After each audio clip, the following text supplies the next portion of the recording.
Thank you for the invitation. I'm very happy to be here. My English is not so good, so please be patient with me. First, I'm going to show you where all it happens. It's in the south of Chile, the southernmost part of South America, in the region of Magallanes. Here you can see the green part is the National Park Torres del Paine, and the white one is the Estancia Cerro Guido. It has around 100,000 hectares, so it's a very big estancia. Estancia Cerro Guido is traditionally a sheep farming ranch in Magallanes region, and the common practice in places like this has always been, the puma has always been hunted, so to protect their sheep. This is a significant cultural conflict, and the project was born with the goal to finding a solution to this problem. At Estancia Cerro Guido, between 80 and 100 pumas were hunted every year, so that's incredible. I am a nurse by profession, mother of 4 children, a wildlife photographer, and I have been always driven by passion. For me, nature is vital for human beings, so it's very important to be very close to nature. I started horseback riding when I was very young, which led me to different projects with nature and with horses, and this brought me to Torres del Paine. From the first trip more than 20 years ago, I fell in love with this wonderful place, and above all, with the puma, gradually I fell in love. I visited the estancia frequently for my photographic work, and that's when I became aware of this great conflict.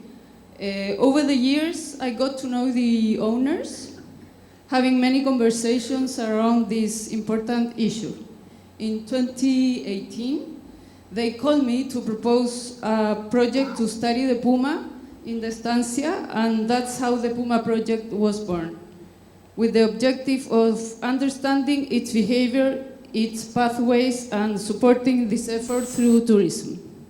And the first step and the most important thing was that to stop the puma killing.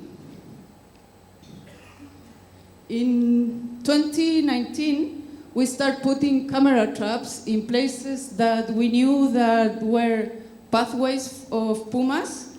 We started with 2 scientists and 2 trackers and me. I was a tracker in that moment. And we started to seeing results very, very soon. We also work with guardian dogs, the Great Pyrenees and Maremma. They came from Italy. They are shepherd dogs, and who by instinct are protective dogs. They grew up with the sheep, so they think that the sheep are their family. So they protect them from every danger.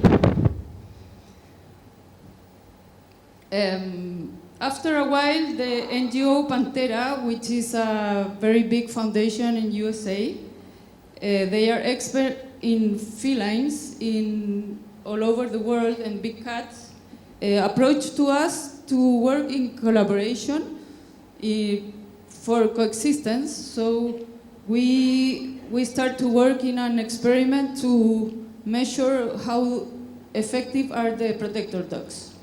So here you can see how the pumas, the dogs, and the sheep move, so we can have a very accurate information about their interaction. So when the experiment goes to the end, we will have a lot of data, and we will publish a scientific paper. At the beginning of the project, the estancia had only 2 areas, that was ranching and tourism, and the Puma project became the conservation area of the estancia. And then in 2022, the conservation area became the Fundación Cerro Guido. So we are pretty new. Our mission is to conserve the natural and cultural heritage through an harmonious coexistence among its actors for future generations and humanity.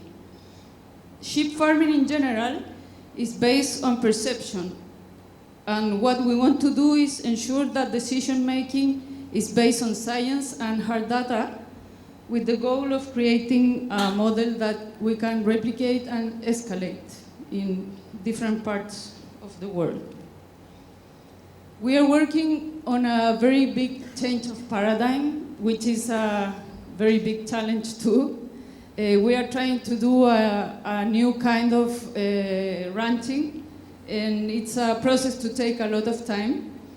A great example of this is Mirko, the one that you saw at the video.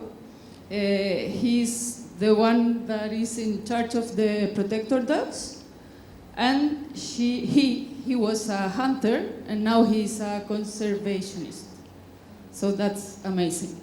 So how do we do everything that we are doing?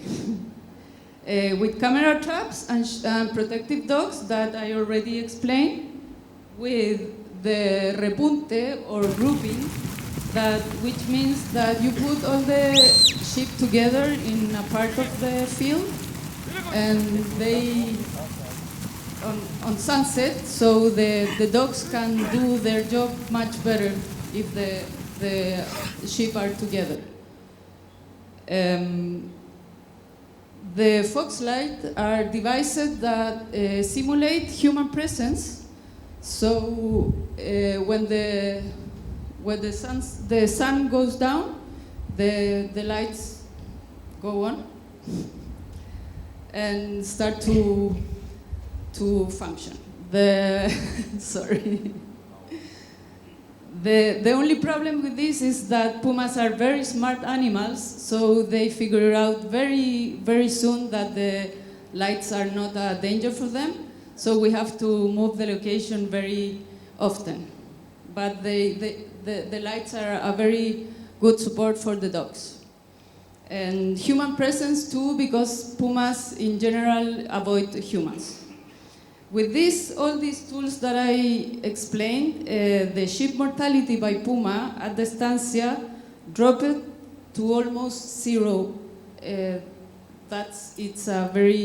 We are very proud of that because it's very difficult to achieve that. The results, some of the most results so far are the most important is that puma hunting has stopped in the Estancia. We are doing different studies of puma in a very innovative way, doing direct sightings, collecting a lot of data from the field. Then we systematize all the information and we will write a scientific paper about the time budget of pumas. Our cameras have recorded a lot of different species. One of them was a presence of a very rare cat to see in Patagonia. In fact, it hadn't been seen for over 30 years. The Colo-Colo cat, its size is like a domestic cat, a bit bigger, and it's really beautiful and very rare to see. We have a huge accomplishment with this, so we wrote a scientific paper. If you want to experience all of this, you can go to Cerro Guido and do the conservation safari, which is an excursion that shows you the work of the foundation in the field. It's like being a tracker for one day.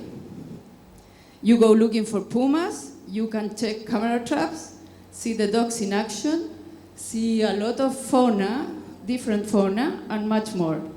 We also want to educate through tourism with the example on how to practice responsible tourism. We do not offer puma sighting per se, but rather an experience to closely observe the foundation's work and be part of it. We maintain a respectful distance to honor their wild nature. We do not want to habituate pumas too much to humans. Each guest who arrives to the Estancia have a cultural tour because for us it's very important that everybody that goes to the estancia have a very complete details of what we are doing. In the three areas, conservation, farming, and tourism, we are working for the common goal that is coexistence. So I invite you all to go to Cerro Guido and know us in the field and me in my environment. And thank you very much, and I invite you to join our mission.